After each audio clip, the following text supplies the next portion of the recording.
Well, good morning and welcome, Nigeria. Another exciting Thursday is here, and we are thrilled to be with you guys, as always, to kickstart your day with a burst of entertainment. Absolutely, Mazzino. Mornings are a chance to seize the day, and we've prepared an incredible lineup to set the perfect tone for you. Absolutely. Well, Winfrey's here. She's blowing hot this morning, but don't you worry. I've calmed her down. We're going to save the conversation for the coffee gist, because we have to have this conversation. Yes, we do. Joining us on that one will also be Mr. Mike Mexicano, wearing his Kango hat, which is indicative of people who are growing old. Exactly. I wanted to mention. I love it. I wanted to mention that I heard absolutely 3 times in that intro. You guys said I absolutely don't understand what was going on with that absolute intro.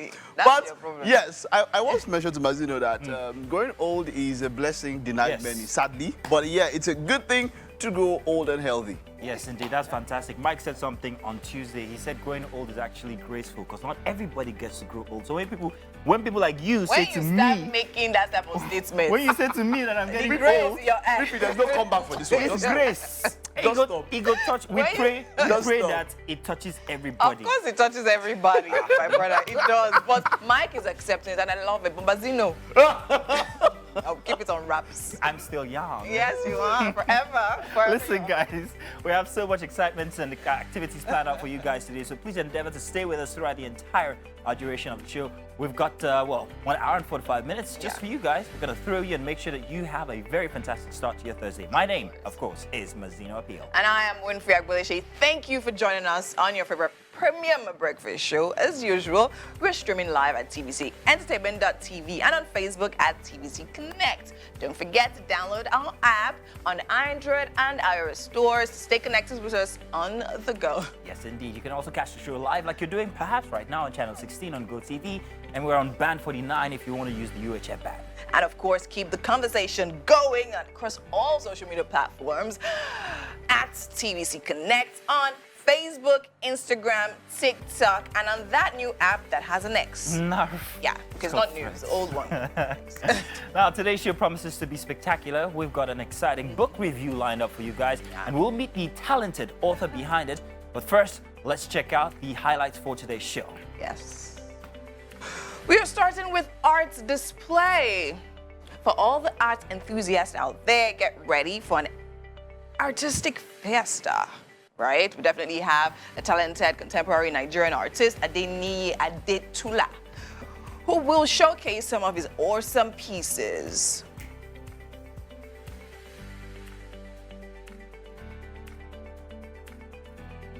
And then we're going to move on to that book chat we told you about. Very delightful book here titled Pearl. It's a tale of a life, Delina, how she lived following her father's death. Stay tuned as the author Munachi Mbonu takes us on a thrilling journey through the pages of her book. She's a talented young Nigerian fiction writer with an unwavering passion for crafting captivating African stories infused with indigenous content. Can't wait to have that one. Nice cover. Indeed, Akomo Louis. Did I get that right? Akomo Louis. Akomo Louis. Yeah, there you go. Edu girl. Not way. Is it what name is it? Is it an Edo name? No, it's not. It's Yoruba.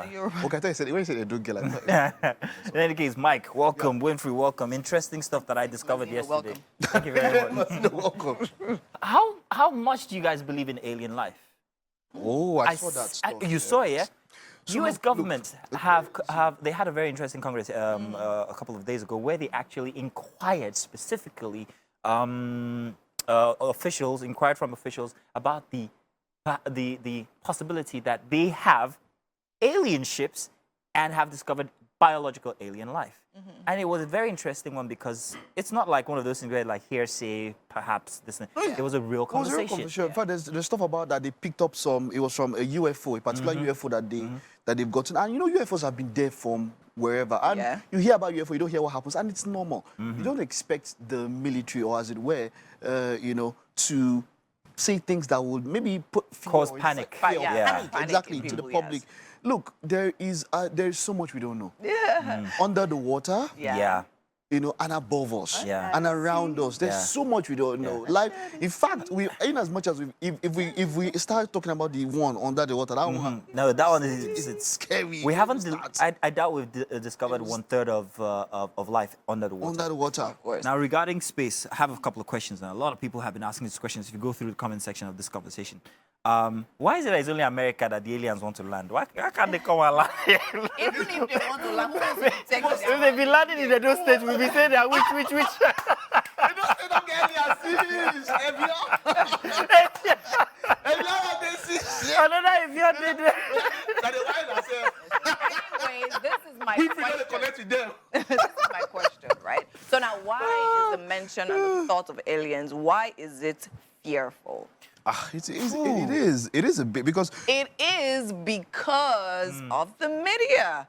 The movies we've been exposed to, the things we see and all of that. Do we actually have an instance where an alien hurts someone or something or whatever? My point is, no, this is my point. My point is that we literally, anything we don't know. that we don't know exactly, we fear. Tag and we fear and we literally start to have that. very true. Do you understand? Because Very anything true. that is not you is alien from you. So we just have the idea that, okay, what if they're more pretty? What if aliens are actually like... What if they're here to help us? Exactly. because I wanted to come to the concept help of the dying universe world. and thinking that And it's- repair our roads. We will talk about that. We are going to talk about that. Maybe that's who we need, actually. But this conversation is long. Maybe we'll touch on it as we go. Yeah. But let's do the weather to start off the show, the news, and then plenty of conversation and also personalities here when we get back. Good morning, it's the news on Wake Up Nigeria. My name is Mike Messikeno. The Nigerian Labour Congress has issued a 7-day ultimatum to the federal government to reverse all perceived anti-poor policies. NLC frowned at the recent increase in the price of petrol, calling on workers nationwide to commence on an indefinite strike next Wednesday should the government fail to reverse the policy.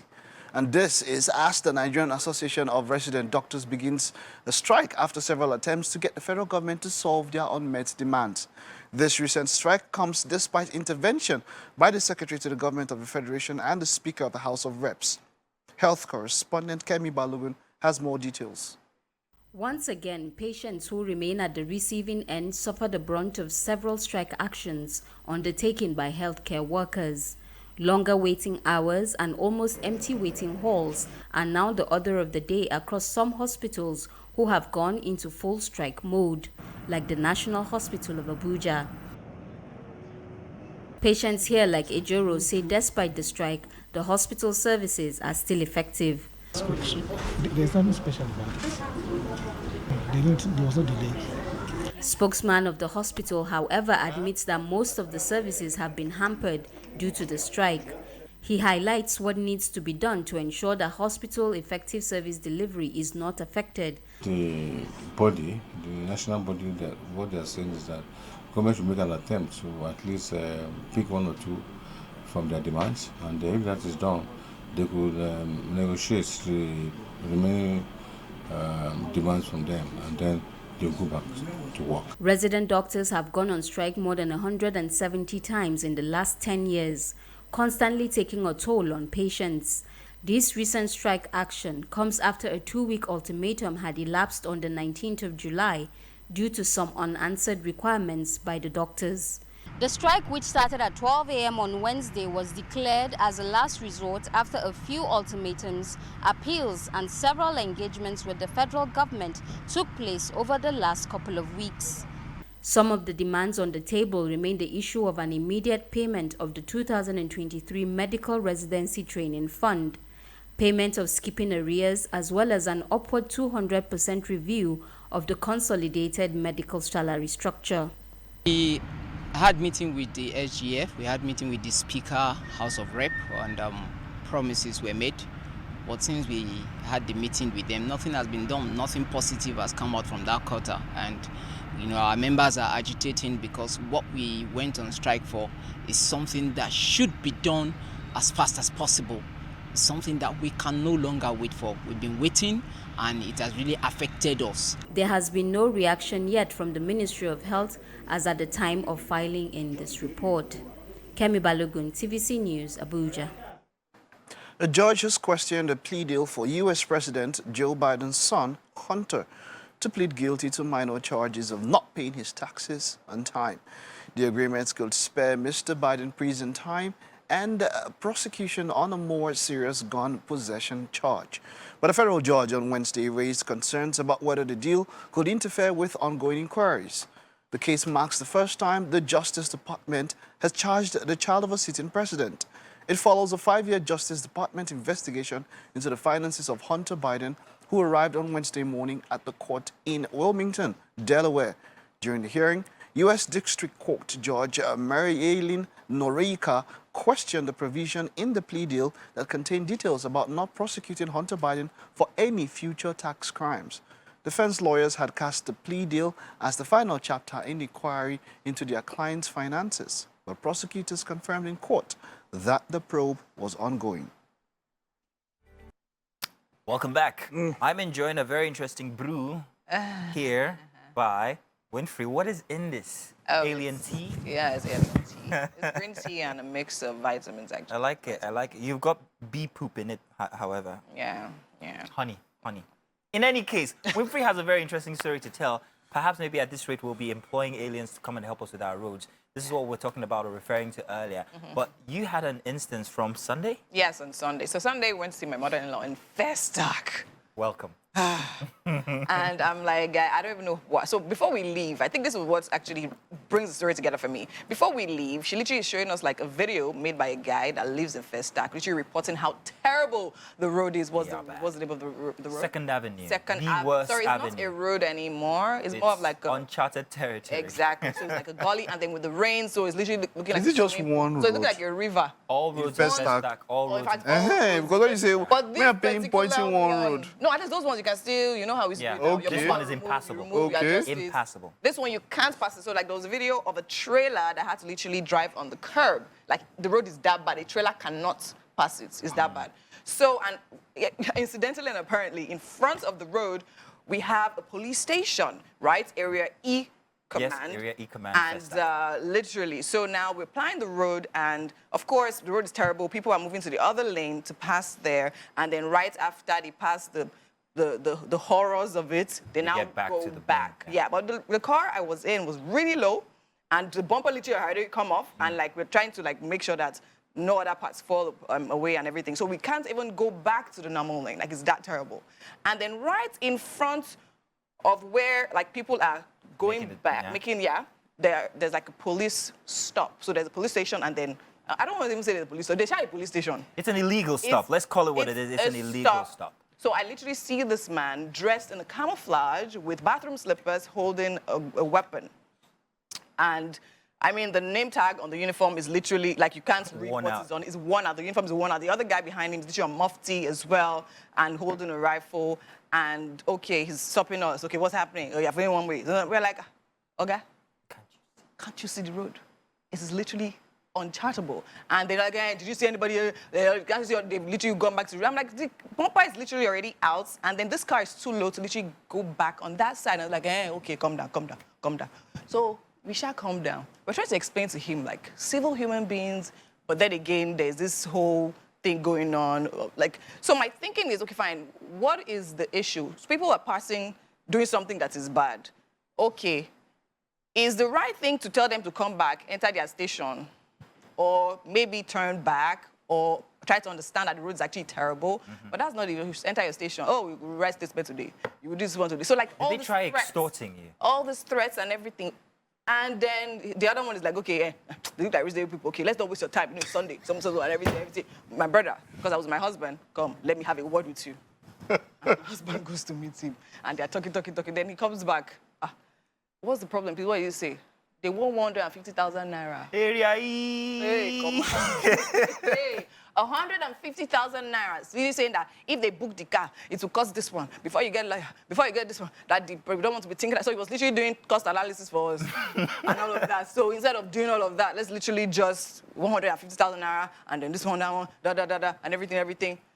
So my husband is literally trying to figure it out, like, okay, I mean, with everything that's happening in the country and the situation right now, like, how is this where we are, right? And he was trying to be very reasonable.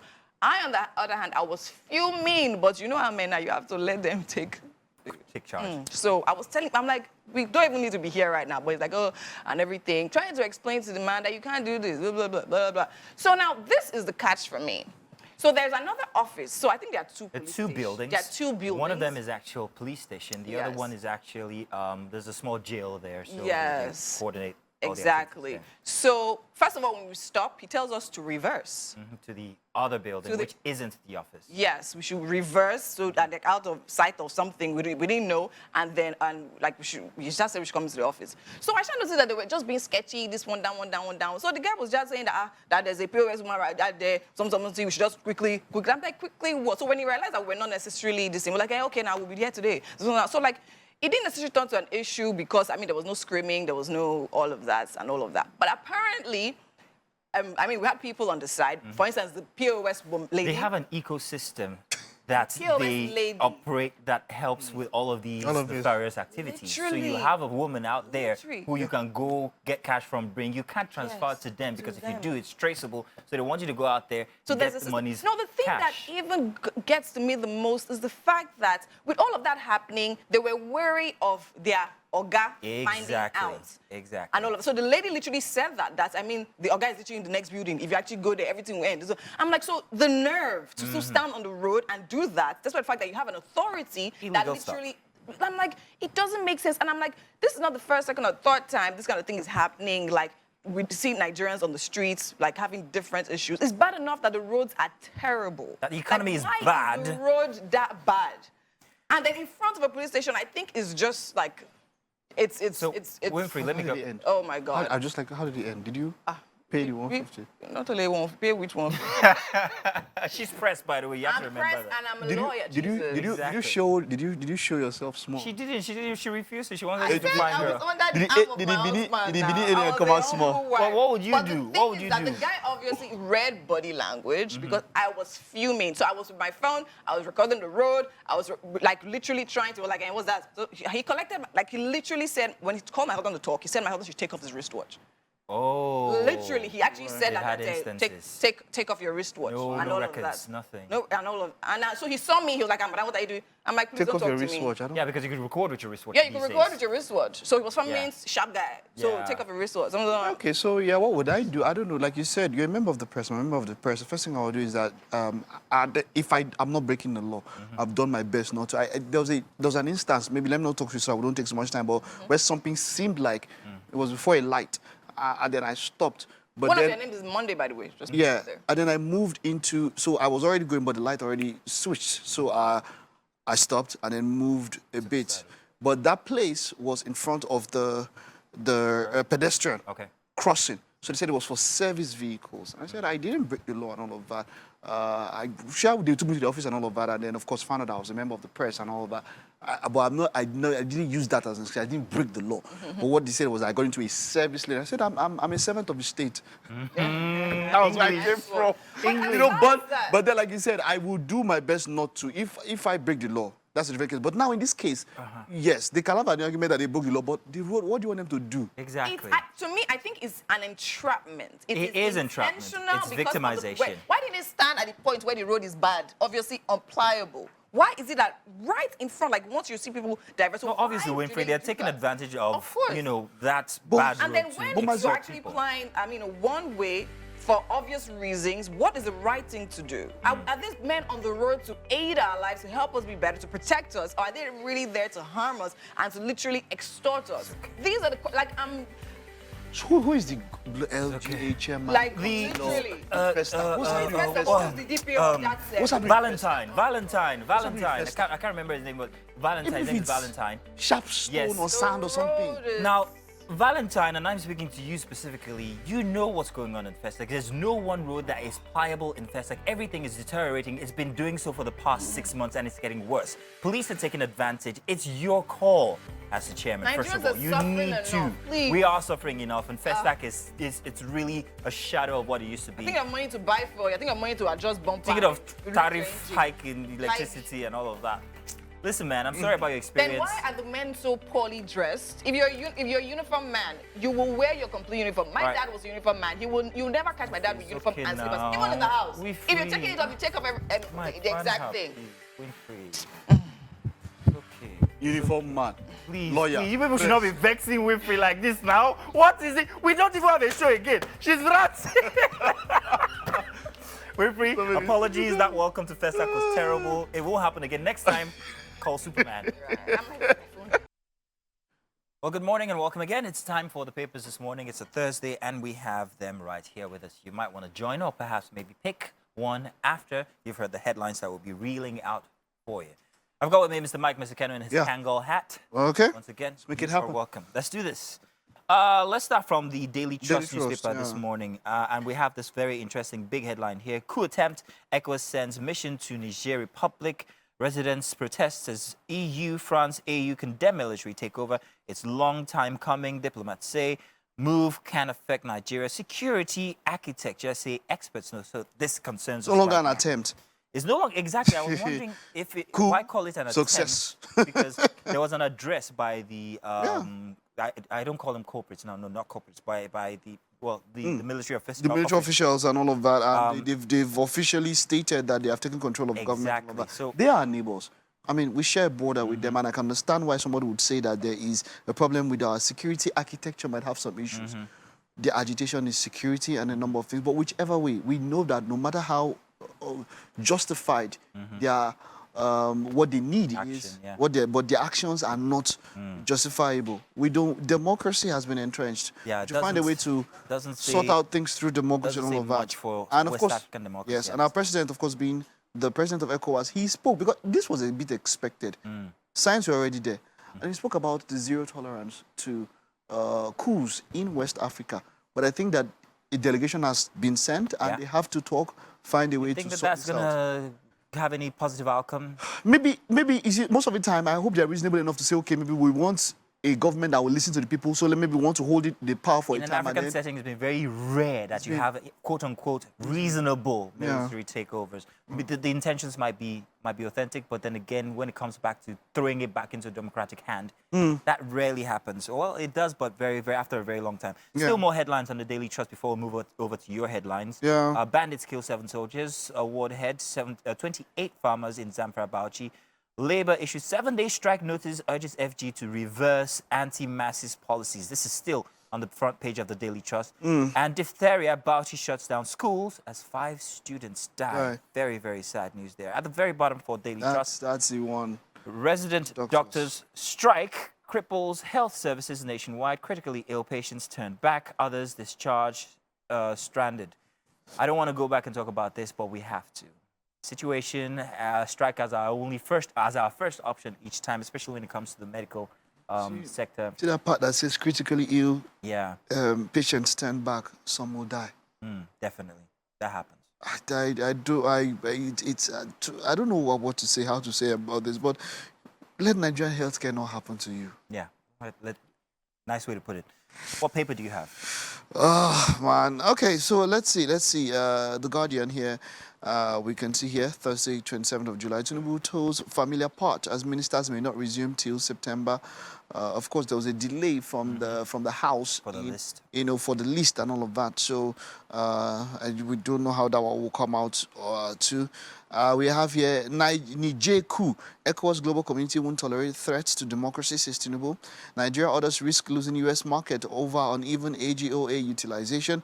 ISWAP targets headers and kills 27 in Borno. NLC insists on August 2nd nationwide protest over rising hardship and anti-poor policies. NBA Ubani Falano orders knock DSS over disgraceful conduct. I think that had to do with the past governor of the central bank.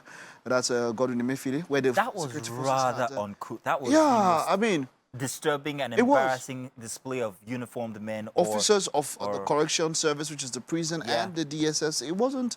It doesn't make for good viewing. Especially with the court involved after an order had been given at the courtroom, in the courthouse. To take place was rather disturbing. It makes the whole thing so, okay, so what's happening on there? I remember one of the first things that the president did when he came into power was to quell the crisis. I think that was EFCC and DSS. Yes. At one point concerning a building. And said, look, the security forces should not be seen to be, have skirmishes and all of that, especially when you're trying to make it open. come, let's talk, get your heads. What would is the issue? think Let's that- sort it out. You would think that with the new security chiefs in place now, that would be a reason for cohesion. Yeah, with there all should the- be. There all should be the- cohesion when we're talking about security framework. Well, let's see how in a far country. that goes. That was a buzzing story online yesterday. Let's move on now to the Nation newspaper here. Big headline here as we read El Rufai, Wike, Oyetola, Alake, Fagbemi make ministers list. Edu Pate Adelabu Beta Edu also nominated by president. At the top for the Nation strike. Give government more time, President tells Labour. It's not up to 100 days yet, but a lot of queries have been coming the way of the presidency currently regarding the hardships that Nigerians are going to. 100 days in office is often the time where most presidents mark their achievements in that short time. If you take a look at what the foreign agencies or foreign nations are saying about the Nigerian situation currently, they seem to be applauding it. But inside of Nigeria, with people who are suffering through, the individuals, the citizens, it's a totally different story. Sure. So where do we exactly plot the graph and say there is achievement here or there needs to be work done there? There's just so much to be done. Too many So industries. much to be done and all of Yeah. that. Hopefully this phase passes through. Yeah. You know. More headlines here. Federal varsities remain tuition-free, says presidency. That's relief. An American proposes marriage to a Chibok girl in the U.S. Yeah, That's, I saw that. Happy for her. encouraging. She has found love. I mean, coming from that kind of background or that kind of experience and over to this one, she's seen That's both a sides of delightful life. story. It is. Finally, we reject threat to democracy in Niger Republic, says Tinubu.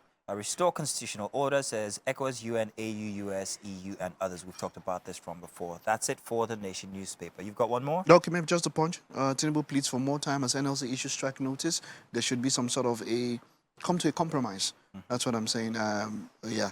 National Assembly to unveil ministerial list today. Akpabio's aide. IPOP Senate to work for Ekpa's extradition, says Kale's pro-Kanu motion. APC crisis deepens as Lukman resigns and blames president.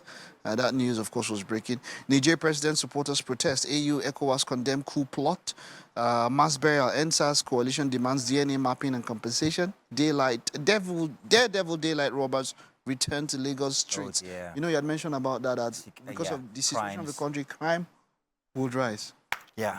And it's very petty, very ridiculous. Now things that are, you know, we've had this conversation. It's very sad. Any other one? Any So last hopefully the security agencies get to do more and all of that. And then Musa, there's a story about footballer Musa, the captain of the national team, who sells fuel at his petrol station in Kano State for 580 naira. Which is, it ought to be more than that in Kano State, yeah. Much lower. So here he's giving a reason why he does so. And I would want people to go take a read page, it says page 10. Page 10 on that, You can check it out. So page that's 30, about, actually. Page 30. That's talking about Ahmed Musa, the captain of the Super Eagles. Well, that's encouraging, at least in all of this, everything that we're going through, there's one person or a few people who actually have, well, consideration in mind for everybody and the suffering that we're going through. Well, thank you very much for sticking with us for the papers. You might want to pick one up and tell us what you think. Use the hashtag WakeUpNigeriaOnTVC. We love to read from you guys. We have other things happening inside of our kitchen where we have alien life form and our chef in there. Our resident Evian, could you tell us, that's Winfrey, by the way, what's happening in there? I'm shaking my head for you. Don't go and repair your road. Just be. Touché! Nice. Welcome into the Wake Up Nigeria kitchen. I'm right here with Chef Flora, and it's a beautiful day. We have a lovely recipe right here. Chef Flora was literally just telling me of how this recipe is literally to ensure that you eat healthy in spite and despite the economic situation that is literally happening in the economy. So, Chef Flora, tell me, how are you doing this morning, first of all? Well, I'm good. You're good. Okay, and what are we making today? We're making village rice or native rice. Okay. And on a budget. Yes, on a budget. Yes, native rice on a budget. Okay. Ensuring that despite the inflations, we can still get our families, our children to eat healthy. Healthy. So that's how I came up with this. With this recipe. All right. So tell me, what are the ingredients for this? And the ingredients, they're just very short, and there's not too much to it. So I have the long grain rice. You can also use short grain.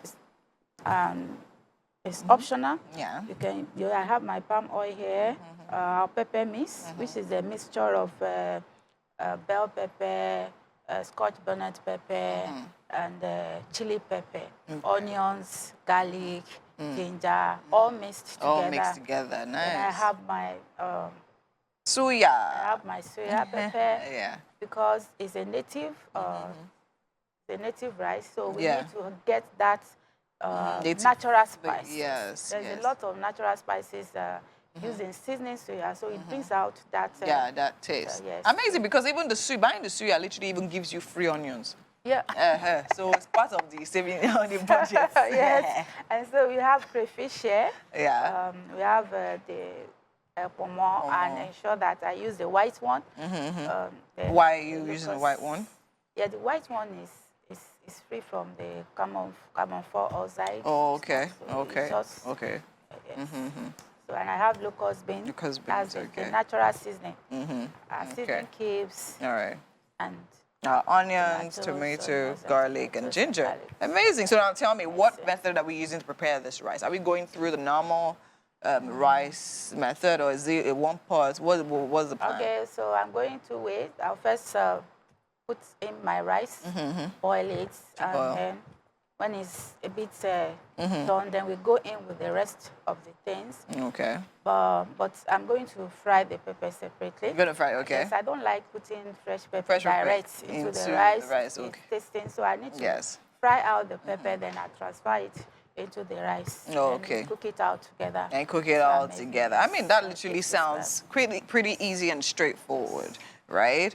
And yeah, so now we have our water. And if I do want to put the rice in now. Yes, I'm washing the rice in. Then Okay. I'll go in with the.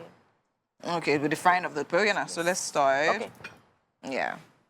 Let's start and let's do that. Okay, let me get my. I have to wash my rice. Okay, so you want to wash before you put it in. Okay, I mean that definitely works. So, I mean it's definitely rice on a budget, and this can definitely serve for a family of, let's see, Family like 3. like 3. Yes, that's right? if you really want to. Yeah. But Yeah. So I mean, you should be eating rice in little portions anyway. So of course. All right, now let's go on a quick break and let's allow Chef Flora get this moving. Right. We'll be back.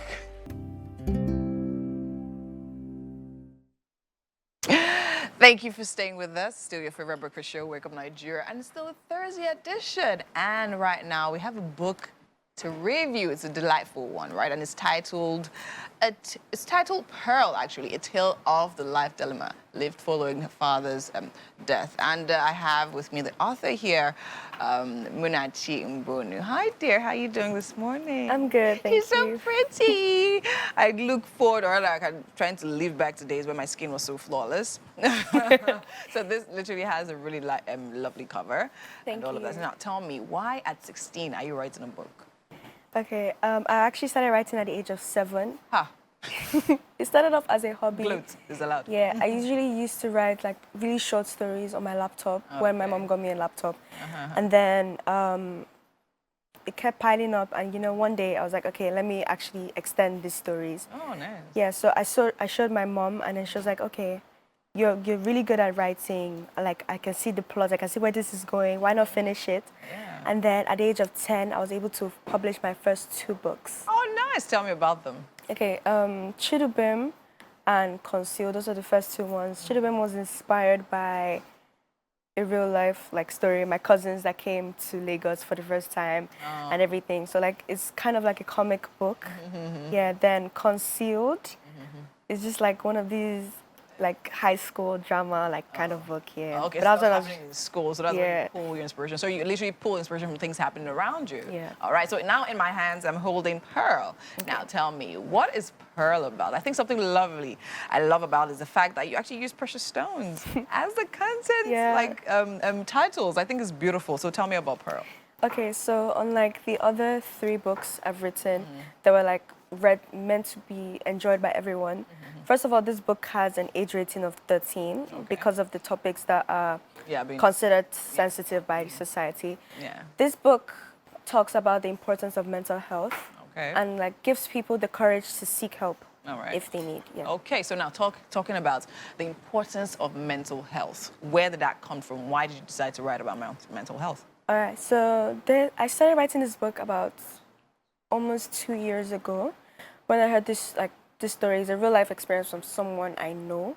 Okay. Yeah, she was going through something that like a lot of people probably are going through in the world right now. And I decided, okay, let me try and put out her story. Yeah. This isn't exactly what she's going through, Yes. yeah, So but I kind of tweaked some stuff. related, yes. Yeah, Yes. but this is basically what she's going through, and I feel like a lot of people will be able to relate with this and see that they're not alone. Yeah, so when you hear a story and you're trying to put it out together in the book, how do you flesh it up? What research? What do you go through? Do you speak to the person? Do you read on your own? Do you just imagine things and put them all down? All right, so my This writing. particular one, using this as example. Okay. Yeah. So when I was writing this book, it took a long time because I was in school. Okay. And I have a lot of exams coming up and exams that I've written so far. So I didn't exactly have a lot of time to do like research and everything.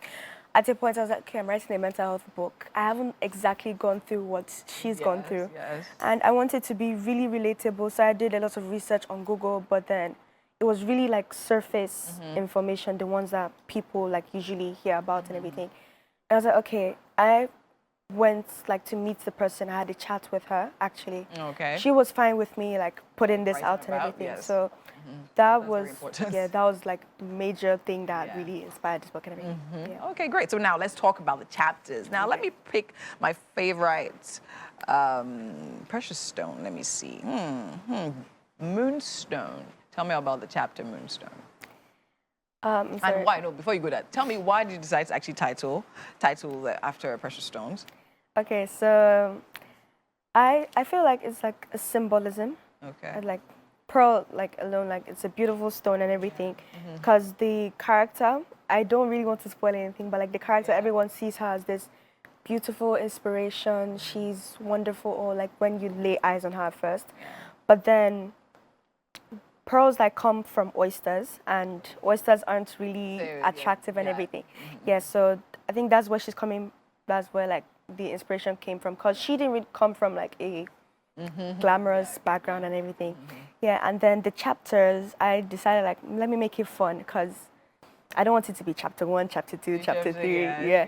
So I was like, okay, pearl, what like stuff that relates with pearls, like gemstones. I was like, okay, that's fine. All right, amazing. So let's not go into the book. Let's not spoil anything, as you said, right? But I love the fact that, I mean, at this young age, you're literally doing something like this, and it seems like you have your thoughts together. You know what you're doing. I think that's beautiful, and I love the fact that you're actually tapping into like your creativity. I mean, the cover, it looks gorgeous. The chapter, the content, and all of that. So now let's talk about you balancing things out. So you spoke about having exams while you're writing a book, and I've tried writing 2 books. I haven't finished.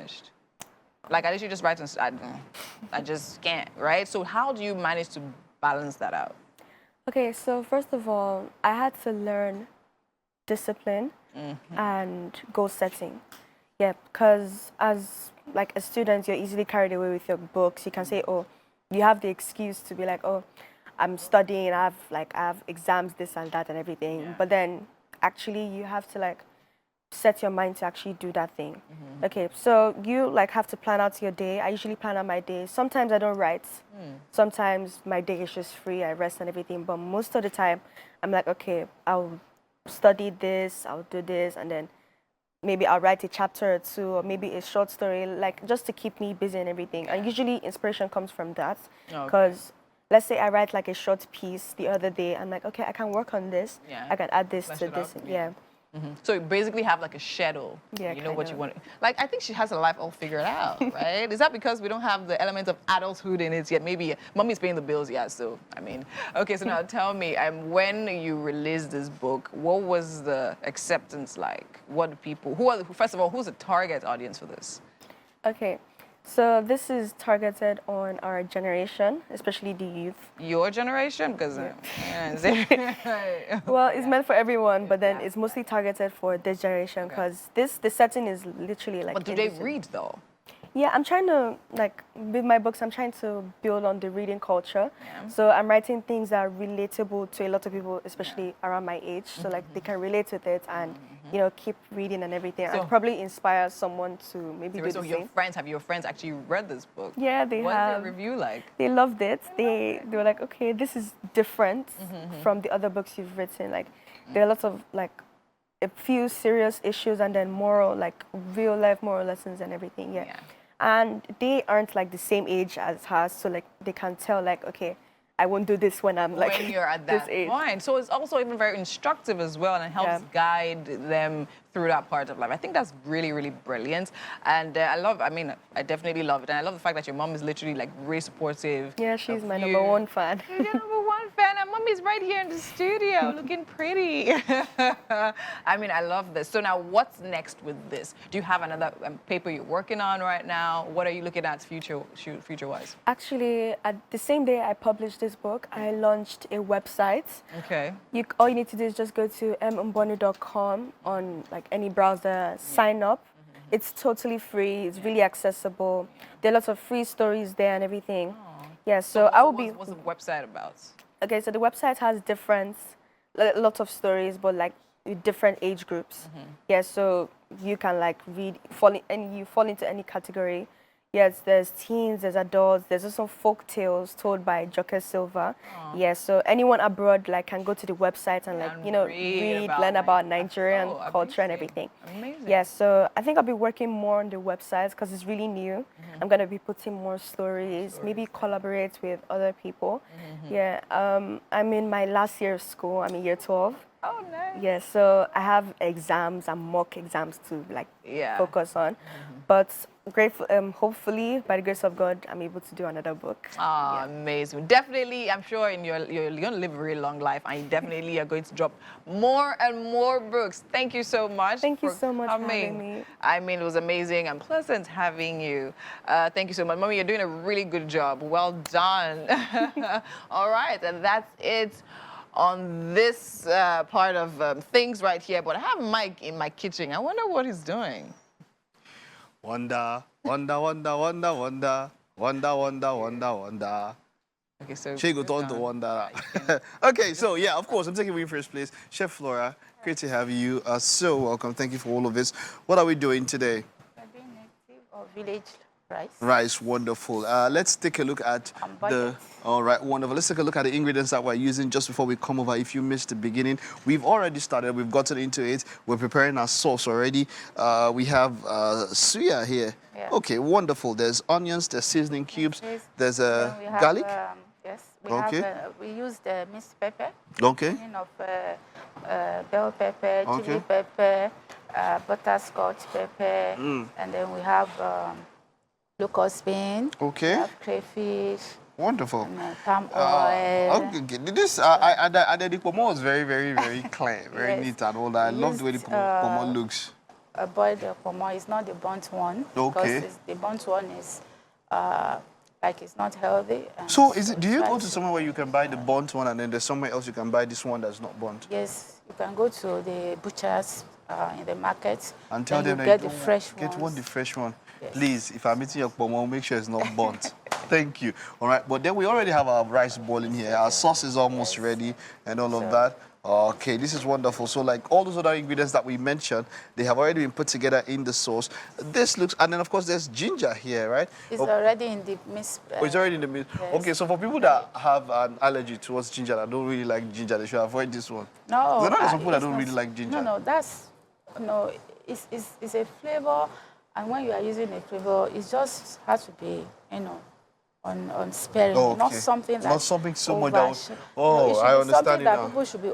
I think ginger is there, but it should not be overpowering. Yes, it should not be that much. It should not dominate that. That's the word. It should not dominate the food. So that means that yes, you can still take it because it's something that's quite very healthy. That one I know. It's used as a preservative. It's used as a lot of things. So it does really kind of help. And then the suya, of course. I decided to choose suya. Okay, yes. Why did you decide to? The suya has been seasoned with all the natural spices. So that one just gives its own flavor. Just give it that natural native taste naturally. Okay. So I'm not using curry this time around. I'm not using thyme. No, I'm just based on the natural. Right. People have been talking about how expensive tomatoes is in the market now and all of that. So how do you do it this period? Is there any way that somebody can ensure that you get the best out of tomatoes or something? Well, that's just for a short time. The scarcity is just for a short time because tomatoes don't do well during any season. Oh, so we'll okay. soon enter into the season of tomatoes that will oh, have okay. So it's not dry season. in there to feel. All right, thank you so much, Chef Flora. It's always a pleasure having you. And then we'll get to see how far we have got in the kitchen later on in the second lap of the show. We'll take a time out now. Stay with us. We'll be back. I must learn to play the violin. I think it is the most emotional instrument ever. I mean, you get all the girls with a violin. Wow. I mean, hello, baby. I must say now, it does take a while to listen. Like how I know where you're going. I've got more than 40 years to go. Peter? Winfrey, this old age will touch everybody. That's all I'll say. In any case, that was, of course, the governor's violinist playing Aquafina by Young John. That's beautiful, man. I am going to definitely learn how to play that violin eventually. We'll talk to him before the end of the show, by the way. Definitely, we have to. I mean, that sound was too beautiful to just let him go. He'll be back. Yes, indeed. Right now, we're going to be letting you guys know exactly what we have for the rest 45 minutes of the show here. Thank you guys for joining us on Channel 16 on GOTV and UHF Band 49. It is going to be a fantastic 45 minutes to go here, so do stick around. Make sure you're following us on all our social media platforms. That's at TVC Connect, all through all of them. Now, let's get to telling them what we have coming up on the show. So now, that was not the musical performance for the day. We still have a musical performance by Nwaneka. She definitely will be here, serenaded us with her beautiful vocals. Yes, indeed. Yeah. I can't love you. And also joining us is going to be Aki Alabi. He will be here to talk to us about his very, very interesting endeavors. So please make sure that you guys are still here at the time when he comes in for his conversation with us.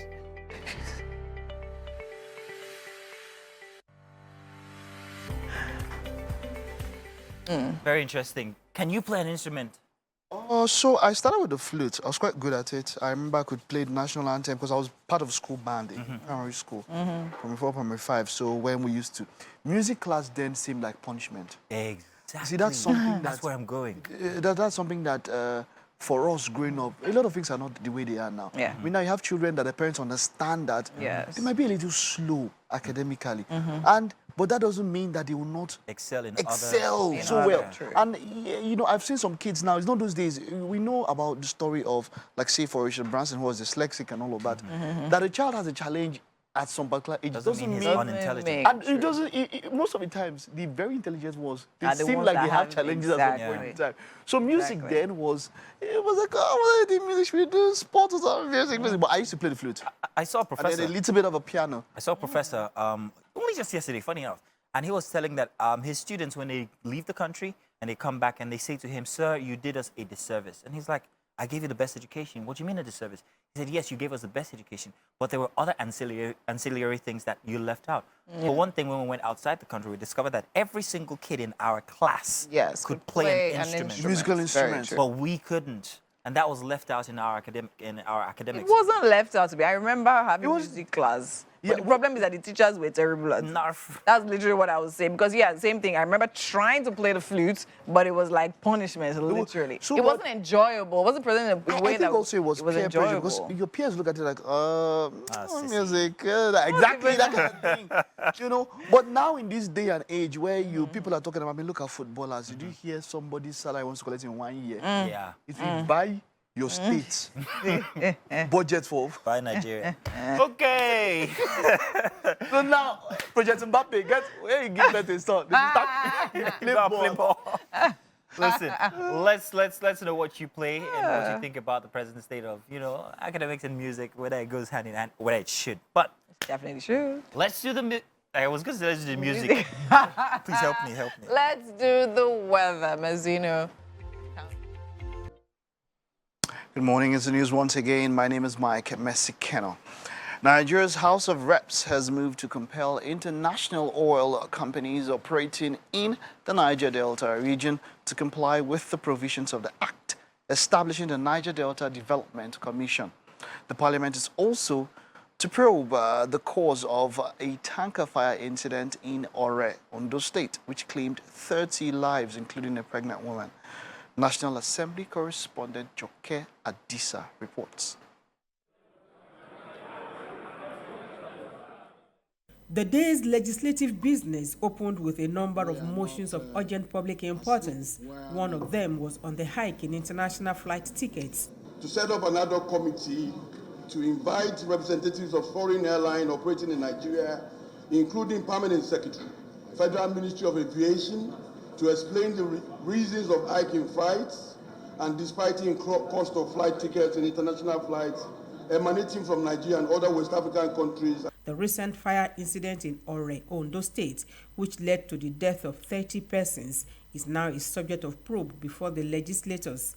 Member representing the area seeks a probe into the sad incident with a view to averting a recurrence. The House directs the National Emergency Management Agency and the Federal Ministry of Humanitarian Affairs, Disaster Management and Social Development to immediately send relief material to affected victims and settle medical bills of those hospitalized. Attempts by Plateau lawmaker Benny La to compel the authorities to achieve stability in foreign exchange was extensively debated. I have nothing against the unified exchange system, but government must put in place deliberate policies to stimulate economic growth in the country. Only the service chiefs were appointed, even the cabinet is not set. So we should give this government the benefit of the doubt. In rejecting the motion, the House sought more time for the Tinubu administration to turn the fortunes of the nation around from a consumption economy to a producing country. The lawmakers have accused the international oil companies in the Niger Delta of disregard to the NDDC Act. The sponsor of the motion says there is need to recover the debts owed the nation by foreign companies. The international oil companies have continually subjected Section 14, subsection 1B, to total neglect and distasteful disrespect, thereby putting the NDDC in a state of fiscal incapacity. The House called on the Medical and Dental Council of Nigeria to give special quota allocations to Nigerian universities to accommodate admission of interested Nigerian medical Sudanese students.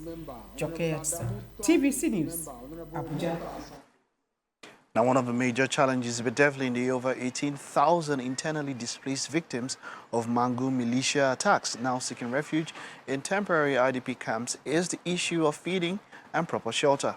A faith-based organization has responded to the calls and donated some assistance, mostly food items, to the IDPs in Mangu. Of course, we'll get that report later on for you. And that's all that we can take on the news this morning. We'll take a time out now. Stay with us. There's more to come on the show. Come on. Why did you stop it? We should have done the entire show with that. I love the sound of the violin. And because of that, I've insisted that we have Femi Olawoye here with us. He's popularly known as a governor's violinist. He's a renowned violinist. And, of course, you heard him play already. That was fantastic. He's not just a violinist. He also plays other instruments. But I'll let him tell us by himself. Femi, you are welcome, man. Fantastic display from there. Thank you. And we were talking from earlier, and I was asking you how long it will take me to learn. You said 13 years. No. But I knew that. Yeah, that's how long it took you to learn. Yeah. Winfrey, on the other hand, capitalized on it and said, do I have that much time? Winfrey, your avian is on the way. Don't worry. But Femi, man, fantastic, man. You said it took you 13 years to learn. No, I've been playing since 13 years. Playing since 13 years? It took me 13 years to learn. Okay, but how long would it take an average novice like? Music is a continuous learning. So you can't just stop learning. You keep learning every day. We have people that have been playing for like 30 years, 40 years, and still learning things every day. So it depends on you. I might be playing for 13 years, and you might even start today, and in the next 1 year, even know it better than me. Wow. So it's possible. So I would love depends on your commitment, and I would love So I play the harmonica. I might be a bit rusty, but I have a thing for wind instruments. But the string, however, I was talking to one of our producers just earlier, and I said to him, I said to everybody that it's such an emotional instrument. It resonates with every molecule in your body. Yeah. And I'm wondering if that's the reception you get everywhere you play, everybody who's ever witnessed you play. Is that the kind of reception you get, especially here in Nigeria? Yeah. Actually, that actually made me remember one of my master class we had, and the guy was asking us the reason why we're learning violin. Most of us are talking about, okay, we are trying to learn to make money, in Nigeria and everything. So the guy said, in his own opinion, he learned violin because he wanted to make people cry. You understand? Boom. So that's actually since then, that has been my own, what's it called, watchword. Like, I want to make you to... want to bring out those like, emotions to the to surface. feel. So whenever I play, I actually make sure that happens. Wow. I've got shivers just recollecting how you played it. It's fantastic.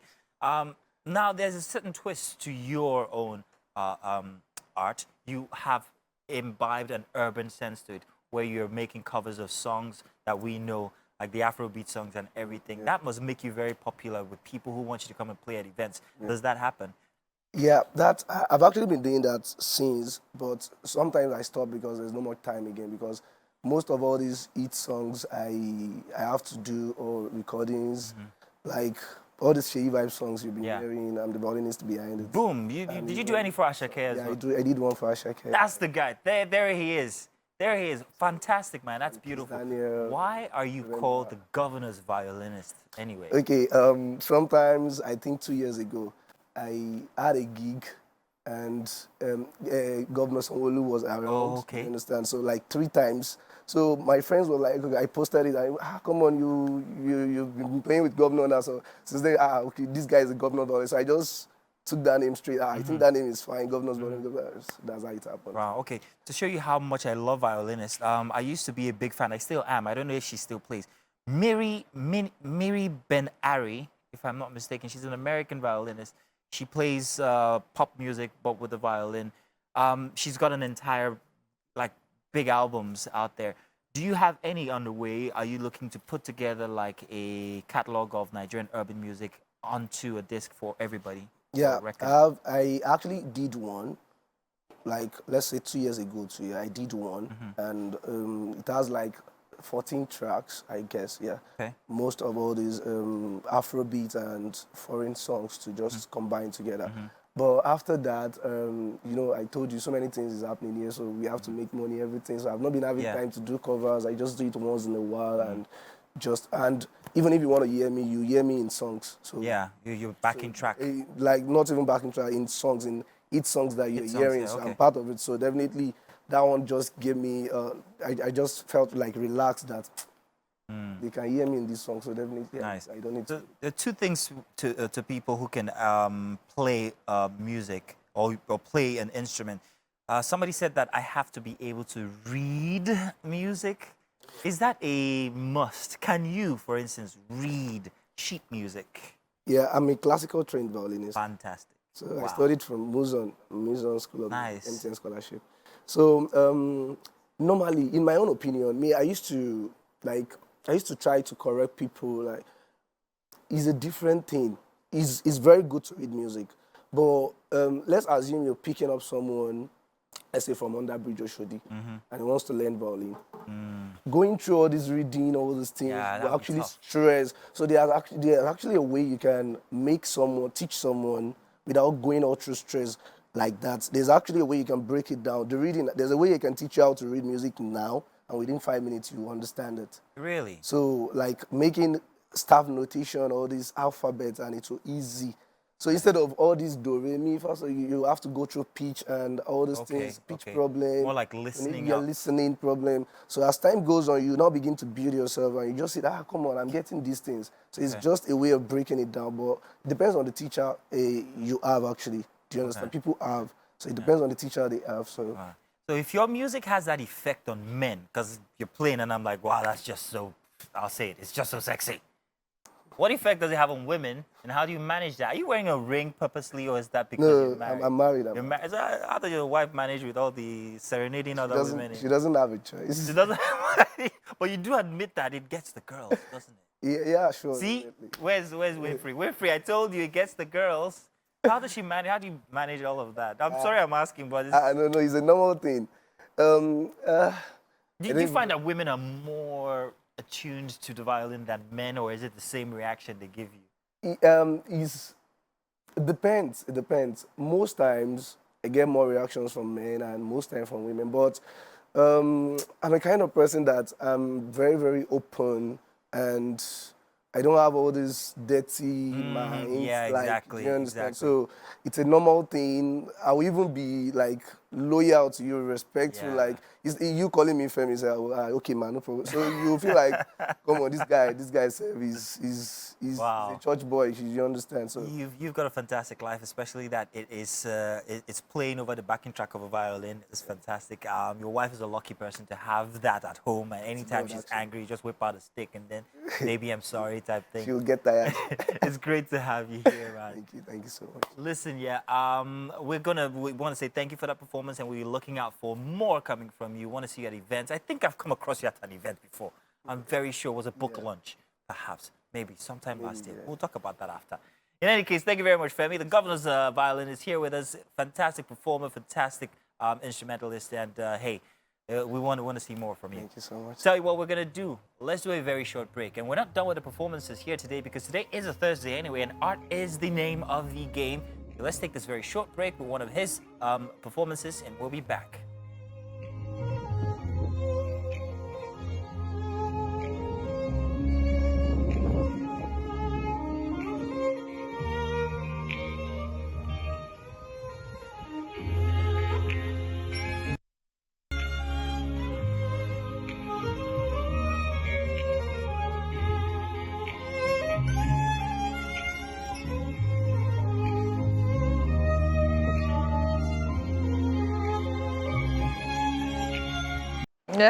Multi-talented. What has this man not done? Where do you want to start? If I wanted to say Komole is still even recent. If you want to look at it, he's done everything: photography, music, art direction, music video directing, movies, acting. What? We're talking about none other than the award-winning filmmaker and producer Akin Alabi. Not the lawmaker, by the way. Whoa. It is great to have you, sir. Lawmaker. The filmmaker. You are welcome. You're welcome. Very much. You've explored almost everything you've ever wanted to do. Yes. What is that thing that pushes you into branching out as much as you've done? That song was so big a song that it seemed like it was the number one song at one time in the country. That's the song with your wife and all of that. Yeah. So, and then you've gone into music video directing, now you've gone into movies. And you are excelling at all of them. Multifaceted. What is inside? What pushes you? If you don't do these things, how would you feel? What is it? Other parts of what is it inside you that speaks to all of this? Okay, I think what inspires it is the belief that there is more. So I always believe that there is more. There is more to me. There is more I can do. So I don't usually settle for the fact that, oh, okay, you are known in this area, and that is all you do. So I always believe, oh, let me push myself. Doing comedy or whatever is the last thing in my life I would ever dreamed I could have done. And that was just like a happenstance. It just happened. I didn't plan it. You know, so I just found I just did it mistakenly one day, unplanned. You know, I did a skit. Okay, let me just give you a backstory to that. So my wife was doing like a summer school for kids, you know, during holidays. And she told me, okay, come and have a filmmaking class for them. So at the end of the filmmaking class, I said, okay, let's just do something together. Yeah. So one of them said that he does skits, which is a very young boy. Said he's into skits. I said, okay, let's just do one together for fun. And I used my phone and we just shot something very funny. We edited it on InShots on the phone. On the phone? Yeah. The boy even told me, it was when I showed me that I used to edit on InShot. I said, okay, let's edit on InShot. We did it on the phone, finished on the phone, put sound effects using the phone. And I said, okay, let me just post it for content for the day on my Instagram page. And I posted the video. Posting it, I started getting very positive reaction. Oh, it's funny. Oh, it's that. I said, are you guys kidding? Are you guys serious? Are you? Because all my life I believed that I'm a very serious person. Yeah. And I'm hearing, oh, you're funny. Oh, I said, okay, you guys mean it. So the next day, I said, okay, since I did one yesterday and they liked it, let me try another one again. So I came up with another concept. I did it again, second day, posted. Same positive reaction. And that was how the Prof Daddy character came about. So after doing it for like 4 days, I said, this is what I'm doing. I get to have a name for it too. And then one name. So I just, started thinking. I came up with that name. And it got accepted. Yeah, so it's one thing to literally be multifaceted, right? Do different. I mean, we have, the popular saying goes, jack of all trades. However, it seems that you have mastered a number of them. Because, I mean, with everything you do, there seems to literally be a positive and general acceptance and, I mean, awards flowing in those directions. So what would you say is that thing that literally makes you excel on all fronts? Well, let me first say God, of course. You can't do everything without God's grace. So God's grace is there, evidently. Then two, I think one thing I also try to do is I don't go the route where everybody is or is trying to go. So I always try to look at, okay, this thing that I want to do, what can I do differently? So if you look at this, the popular thing you just showed now, you will see that I'm working with kids. Yeah. So when I wanted to do it, though I didn't plan it, but for a very long time, I've always found that I have this affinity for kids. So when this happened, I just, okay, let me just be doing comedy with kids and be working with kids. So I started working with different kids. Okay. And that made these kids very, very different and very unique from what every other person else was doing. So I was able to stand that because of that. So I think that is one thing I always try to do, find your own spots. Don't just go and be competing with what everybody else does. Just find your own spot, different spot, and stay there. As a creative, when you are in that creative spot, a number of people would say creatives can be very, very disorganized. You know how we can be, creatives can be here and there and all of that. How do you, as a creative, how do you harness? How is your life, your daily life? Talk to us about your daily routine. How do you expand on your creativity? How do you bring out what is there from idea phase to actualization? How's the creative process for you as a person? How do you live with you? Okay, for me as a person, one thing I do is when I have an idea, I focus on that idea. So what I do is sometimes I can blow out every other thing I'm doing within that time frame and decide to just focus on just one thing. So if I decide, okay, I want to do comedy now, I can face out, just fade out, just the way you do in lighting. You want to put a spotlight on one person, so you turn it down, you can just see this. So I can say, okay, for this quarter, what I want to think about is comedy. I want to learn how to make people laugh. And I will start developing, start watching content, start reading, start getting knowledge on how to do that. Okay. So if it's movies, I start watching movies back to back. Wake up, watch movies. You want to sleep, watch movie. In your dream, watch movie. Until it saturates my whole being. Your whole being. Yeah, and that now takes my mindset to another level and helps me to be able to now deliver stuff that people will love. So for me, that's my own process. All right. Would you describe yourself as restless? Because a lot of creatives would tend to be. I'm restless. Okay. Yeah, because even if my body is not doing anything, my mind is always working. My mind is always working. Amazing. Okay, so now let's delve into the filmmaking aspect of you. So now you're presently working on a project called Akuda. Akuda, yes. Akuda. Now tell us about Akuda.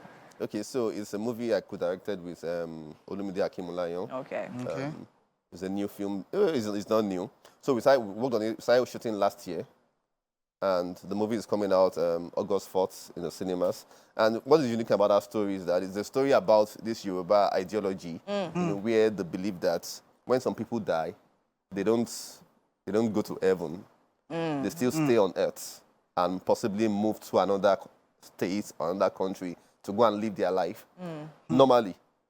If I get married, even have kids, and nobody will know that they're passed on somewhere else. They've passed on somewhere else. So it gives me that an equal vibe, and everything. But then again, I'm noticing that with this one, there's a sense of comedy in it, because I mean Sakai is in it. Yeah, Sakai is in it. Funny scenes. Yeah, Sakai. Yeah, of course. Consider the fact that we're talking about death and all of that after that. So what is the general story like?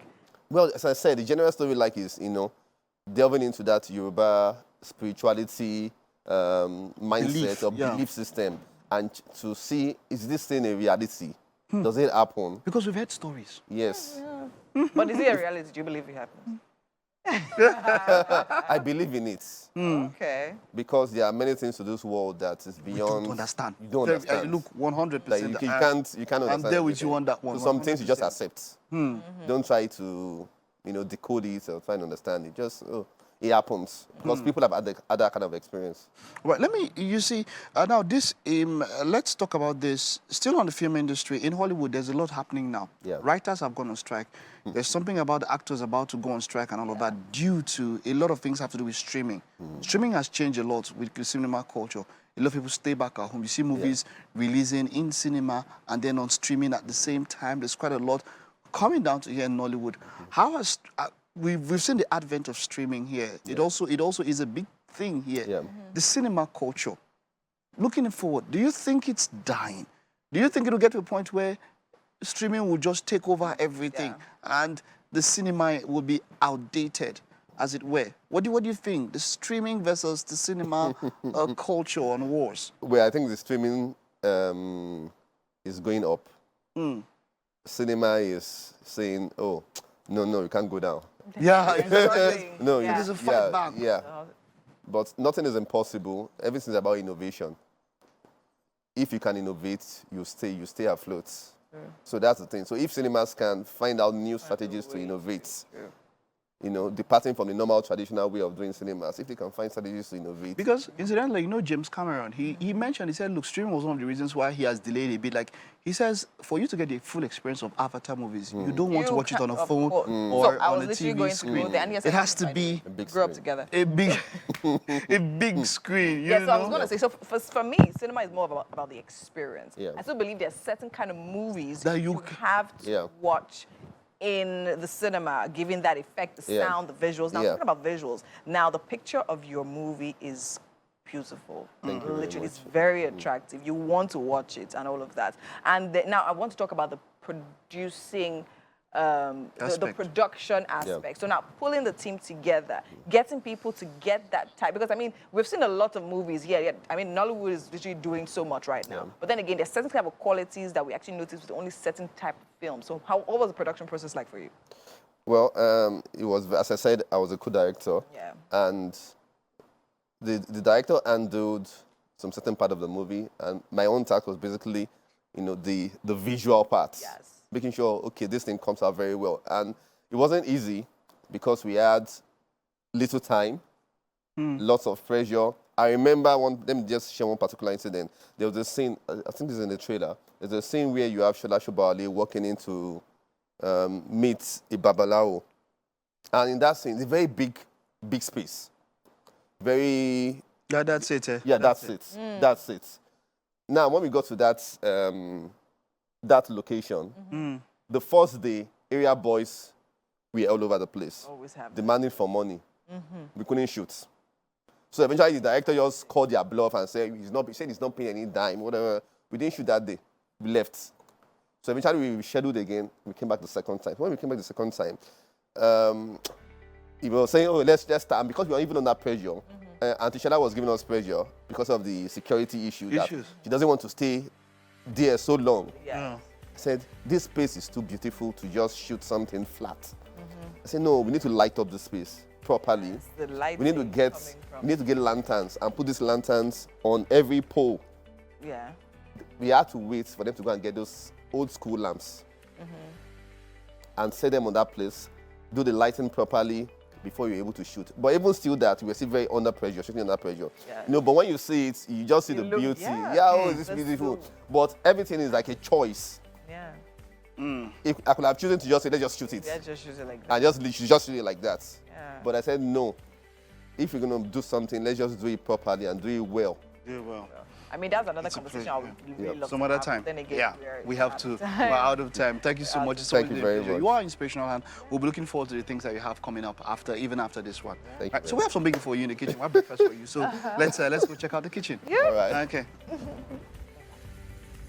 Fantastic. Thank you so much, and welcome to the Wake Up Nigeria kitchen. So this is Chef Flora. Nice to meet you, ma. Put together this native rice on a budget, right? I'd like you to try it out. Exactly what you think. I like that. Okay. Don't tell us what's budget. Okay, so we have. Yes, you can go on. We have minced pepper. We have ginger. We have garlic. We have locust bean. Yes. So we have He's going in for another one. It's the budget. It's the budget part for me. I mean, because at this time in Nigeria, we absolutely need these kinds of meals. Yes. And so nicely, very essential, very nice one. Thank you very much, sir, for coming. He obviously did. He's enjoying it. Like the garlic part, can grand. Yeah, taste fantastic, and it's very spicy. Chef Flora, once again, well done. Done it. Thank you very much. And thank you to everybody out there who joined us early since 7 o'clock. If you joined us at 8 o'clock, what were you doing? But not to worry. Tomorrow, maybe you catch us bright and early at 7 a.m. for the Friday edition. Thank you very much. Thank you very much, everybody who's been on the show. Thank you very much, Mike. Until we see you again tomorrow. Bye-bye. Bye.